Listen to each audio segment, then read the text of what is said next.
everyone, it's Mrs. Arrieta. I intend to start as soon as we can. However, I don't know if you guys can hear it, but the landscapers just got here and they are using the leaf blower on our backyard right by my window. So I'm going to wait until it gets a little bit quieter. In the meantime, we can all just socialize for a little bit. And then as soon as it gets quiet, I'll read the book. How is everyone doing? How is your week going? I believe today was supposed to be, the Spirit Day was supposed to be Tacky Tuesday, but I forgot and I dressed cute anyway. Sorry. But how are you guys doing? Is everyone having a great week? It's been over 7 days since I've seen you all. I mean, if you showed up to school last Monday, I know a lot of people missed school too. I see a lot of goods. That's good to hear. Has anyone done anything fun at home? Is anyone's parents planning fun activities? I don't have my parents here to plan activities for me. I've had to figure it out myself.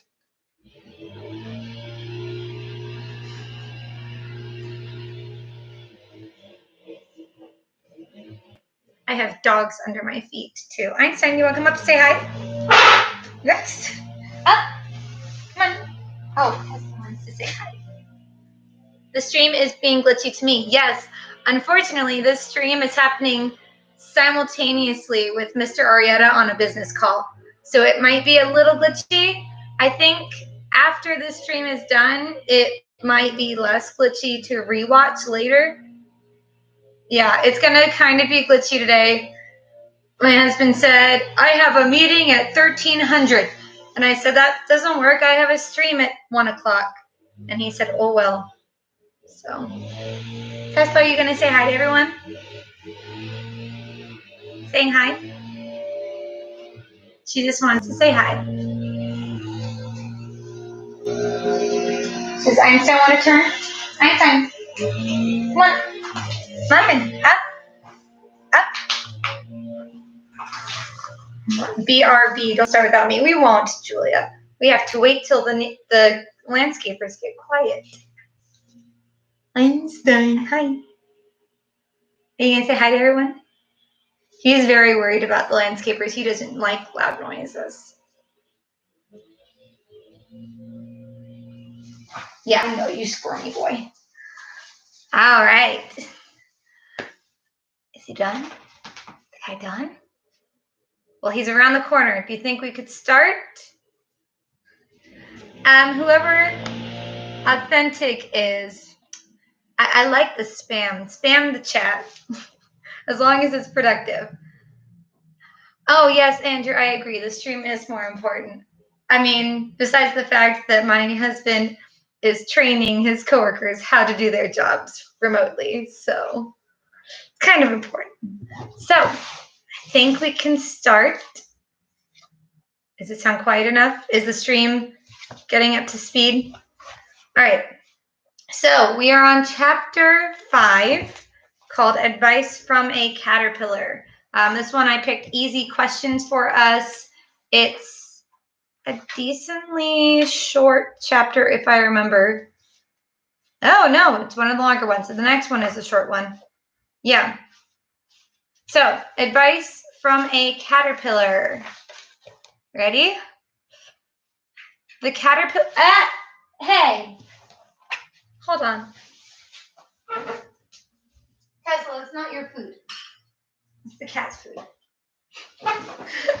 Let's try that again without Tesla eating the cat food. Thank you. All right. Advice from a caterpillar. The caterpillar and Alice looked at each other for some time in silence. At last, the caterpillar took the hookah out of its mouth and addressed her in a languid, sleepy voice. Who are you? Said the caterpillar. This was not an encouraging opening for a conversation. Alice replied rather shyly, I hardly know, sir. Just at present. At least I know who I was when I got up this morning. But I think I must have changed several times since then. "What do you mean by that?" said the caterpillar sternly. "Explain yourself." "I can't explain myself, I'm afraid, sir, because I'm not myself, you see." "I don't see," said the caterpillar. "I'm afraid I can't put it more clearly," Alice replied very politely, "for I can't understand it myself to begin with, and being so many different sizes in a day is very confusing." "It isn't," said the caterpillar. "Well, perhaps you haven't found it so yet," said Alice. "But when you have to turn into a chrysalis, you will some day, you know, and then after that into a butterfly, I should think you'll feel it a little queer, won't you?" "Not a bit," said the caterpillar. "Well, perhaps your feelings may be different," said Alice. "All I know is, it would be very queer to me." "You?" said the caterpillar contemptuously. "Who are you?" Which brought them back again to the beginning of the conversation. Alice felt a little irritated at the caterpillars making such very short remarks, and she drew herself up and said, very gravely, "I think you ought to tell me who you are first." "Why?" said the caterpillar. Here was another puzzling question, and as Alice could not think of any good reason, and as the caterpillar seemed to be in a very unpleasant state of mind, she turned away. "Come back," the caterpillar called after her. "I've something important to say." This sounded promising, certainly. Alice turned and came back again. "Keep your temper," said the caterpillar.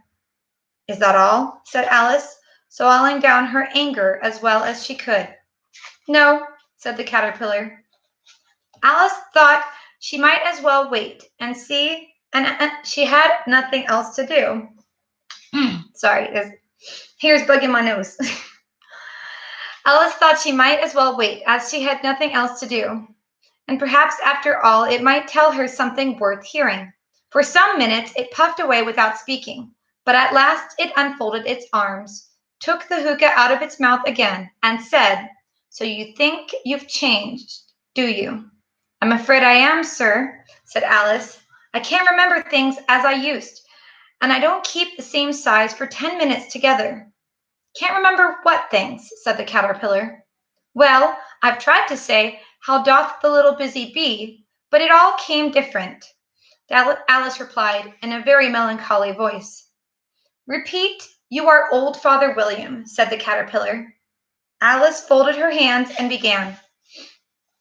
"You are old, Father William," the young man said, "and your hair has become very white. And yet you incessantly stand on your head. Do you think it at your age it is right?" "In my youth," Father William replied to his son, "I feared it might injure the brain. But now that I'm perfectly sure I have none, why, I do it again and again." "You are old," said the youth, "as I mentioned before, and have grown most uncommonly fat. Yet you turn a back somersault in at the door. Pray, what is the reason of that?" "In my youth," said the sage, as he shook his gray locks, "I kept all my limbs very supple. By the use of this ointment, 1 shilling the box. Allow me to sell you a couple." "You are old," said the youth, "and your jaws are too weak for anything tougher than soot. Yet you finished the goose with the bones and the beak. Pray, how did you manage to do it?" "In my youth," said his father, "I took to the law and argued each case with my wife, and the muscular strength which it gave to my jaw has lasted the rest of my life." "You are old," said the youth. "One would hardly suppose that your eye was as steady as ever. Yet you balance an eel on the end of your nose. What made you so awfully clever?" "I have answered 3 questions, and that is enough," said his father. "Don't give yourself airs. Do you think I can listen all day to such stuff? Be off, or I'll kick you downstairs." "That is not said right," said the caterpillar. "Not quite right, I'm afraid," said Alice timidly. "Some of the words have got altered." "It is wrong from beginning to end," said the caterpillar decidedly, and there was silence for some minutes. The caterpillar was the first to speak. "What size do you want it to be?" it said. "Oh, I'm not particular as to size," Alice hastily replied. "Only one doesn't like changing so often, you know." "I don't know," said the caterpillar. Alice said nothing. She had never been so much contradicted in all her life before, and she felt that she was losing her temper. "Are you content now?" said the caterpillar. "Well, I should like to be a little larger, sir, if you wouldn't mind," said Alice. 3 inches is such a wretched height to be. "It is a very good height indeed," said the caterpillar angrily, rearing itself upright as it spoke. It was exactly 3 inches high. "But I'm not used to it," repeated poor Alice in a piteous tone, and she thought to herself, "I wish the creatures wouldn't be so easily offended." "You'll get used to it in time," said the caterpillar, and it put the hookah into its mouth and began smoking again. This time Alice waited patiently until it chose to speak again. In a minute or two, the caterpillar took the hookah out of its mouth and yawned once or twice and shook itself. Then it got down off the mushroom and crawled away into the grass, merely remarking as it went, "One side will make you grow taller, and the other side will make you grow shorter." "One side of what? The other side of what?" thought Alice to herself. "Of the mushroom," said the caterpillar, just as if she had asked it aloud, and in another moment it was out of sight. Alice remained looking thoughtfully at the mushroom for a minute, trying to make out which were the 2 sides of it, and as it was perfectly round, she found this a very difficult question. However, at last she stretched her arms around it as far as they would go, and broke off a bit of the edge with each hand. "And now which is which?" she said to herself, and nibbled a little of the right-hand bit to try the effect. The next moment she felt a violent blow underneath her chin. It had struck her foot. She was a great deal frightened by this very sudden change, but she felt that there was no time to be lost, as she was shrinking rapidly. So she set to work at once to eat some of the other bit. Her chin was pressed so closely against her foot that there was hardly room to open her mouth, but she did it at last, and managed to swallow a morsel of the left-hand bit. "Come, my head's free at last," said Alice, in a tone of delight, which changed into alarm in another moment, when she found that her shoulders were nowhere to be found. All she could see when she looked down was an immense length of her neck, which seemed to rise like a stalk out of a sea of green leaves that lay far below her. "What can all that green stuff be?" said Alice. "And where have my shoulders got to? And oh, my poor hands, how is it I can't see you?" She was moving them about as she spoke, but no result seemed to follow, except a little shaking amongst the distant green leaves. As there seemed to be no chance of getting her hands up to her head, she tried to get her head down to them, and was delighted to find that her neck would bend around about easily in any direction, like a serpent. She had just succeeded in curving it down into a graceful zigzag, and was going to dive in among the leaves, which she found to be nothing but the tops of the trees under which she had been wandering, when a sharp hiss made her draw back in a hurry. A large pigeon had flown into her face and was beating her violently with its wings. "Serpent!" screamed the pigeon. "I'm not a serpent," said Alice indignantly. "Let me alone." "Serpent, I say again," repeated the pigeon, but in a more subdued tone, and added with a kind of sob, "I've tried every way, and nothing seems to suit them." "I haven't the least idea what you're talking about," said Alice. "I've tried the roots of trees, and I've tried banks, and I've tried hedges," the pigeon went on without attending to her, "but those serpents, there's no pleasing them." Alice was more and more puzzled, but she thought there was no use in saying anything more till the pigeon had finished. "As if it wasn't trouble enough hatching the eggs," said the pigeon, "but I must be on the lookout for serpents night and day. Why, I haven't had a wink of sleep these 3 weeks." "I'm very sorry you've been annoyed," said Alice, who was beginning to see its meaning. "And just as I'd taken the highest tree in the wood," continued the pigeon, raising its voice to a shriek, "and just as I was thinking I should be free of them at last, they must needs come wriggling down from the sky. Ugh! Serpent!" "But I'm not a serpent, I tell you," said Alice. I'm a, Well, what are you? Said the pigeon. I can see you're trying to invent something. I I'm a little girl, said Alice, rather doubtfully, as she remembered the number of changes she had gone through that day. A likely story indeed, said the pigeon, in a tone of the deepest contempt. I've seen a good many little girls in my time, but never one with such a neck as that. No, no, you're a serpent, and there's no use denying it. I suppose you'll be telling me next that you never tasted an egg. I have tasted eggs, certainly, said Alice, who was a very truthful child. But little girls eat eggs quite as much as serpents do, you know. I don't believe it, said the pigeon, but if they do, why, then they're a kind of serpent. That's all I can say. This was such a new idea to Alice that she was quite silent for a minute or two, which gave the pigeon the opportunity of adding, You're looking for eggs, I know that well enough. And what does it matter to me whether you're a little girl or a serpent? It matters a great deal to me, said Alice hastily. But I'm not looking for eggs, as it happens. And if I was, I shouldn't want yours. I don't like them raw. Well, be off then, said the pigeon in a sulky tone, as it settled down again into its nest. Alice crouched down among the trees as well as she could, for her neck kept getting tangled among the branches, and every now and then she had to stop and untwist it. After a while, she remembered that she still held the pieces of mushroom in her hands, and she set to work very carefully, nibbling first at one and then at the other, and growing sometimes taller and sometimes shorter, until she had succeeded in bringing herself down to her usual height.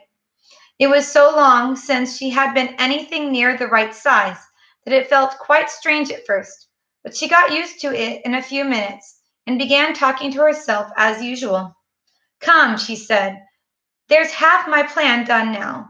How puzzling all these changes are. I'm never sure what I'm going to be from one minute to another. However, I've got back to my right size. The next thing is to get into that beautiful garden. How is that to be done, I wonder? As she said this, she came suddenly upon an open place, with a little house in it about 4 feet high. Whoever lives there, thought Alice, it'll never do to come upon them this size. Why, I should frighten them out of their wits. So she began nibbling at the right hand bit again, and did not venture to go near the house till she had brought herself down to 9 inches high. So that is the end of chapter 5, the caterpillar advice 1, advice from a caterpillar.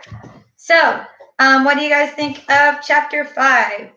Which actually, for the most part, is accurate to the movies that we've seen of Alice in Wonderland, the Disney one, and the other adaptations. They mostly have the same scene with the caterpillar and the pigeon scene sometimes. Andrew, I've usually been reading for about 15 minutes.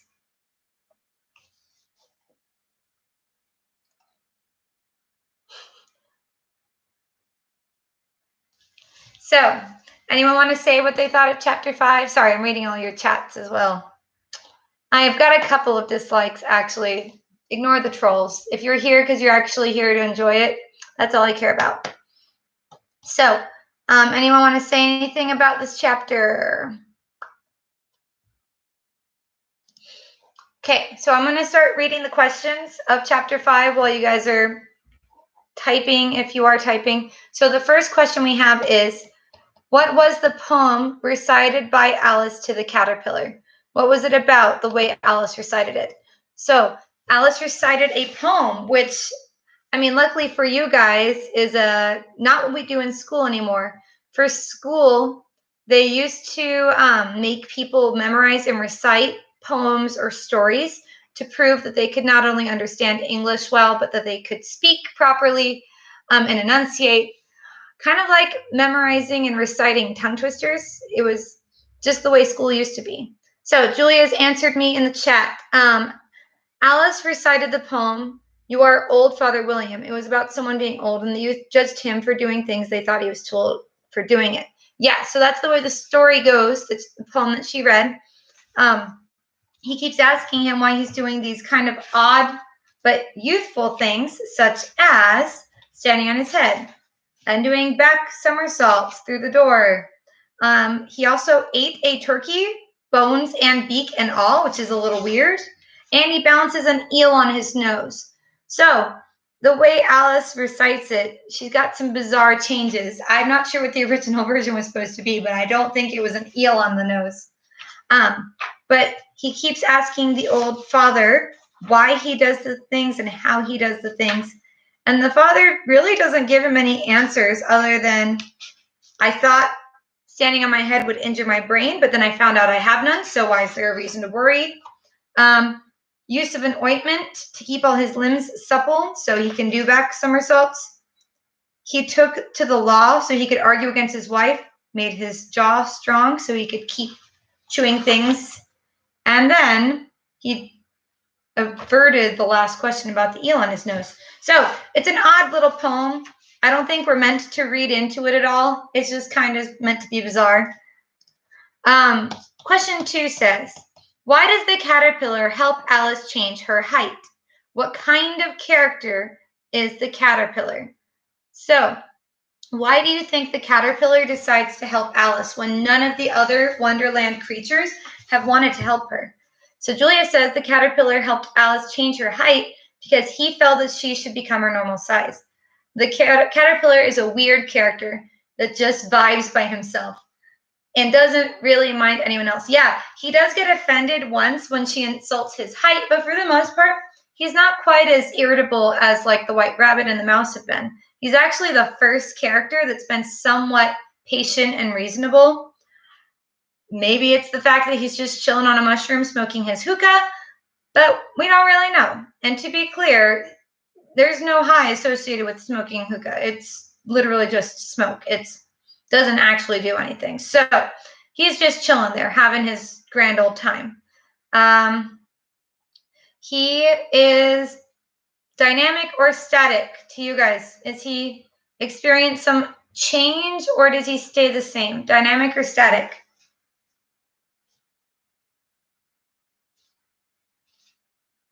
Dynamic or static? Dynamic or static? Waiting for the chat. I'm trying to be more patient than Dora the Explorer because I know that she usually rushes right through it. Becca says static. Authentic says static. And Julia said static. Yes, he does not experience any change. We can consider him weird and wise from the beginning to the end. Is he flat or is he round? Flat meaning pretty much one-dimensional. Round meaning we know a lot about him and he's well-developed. Flat or round? Flat or round?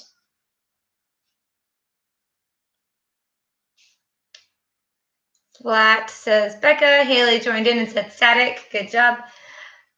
So Becca says flat. Anyone else want to make a stab at it? Julia says in the middle. Authentic says flat. So I would say that he's a flat character for the most part. There's not too much to him.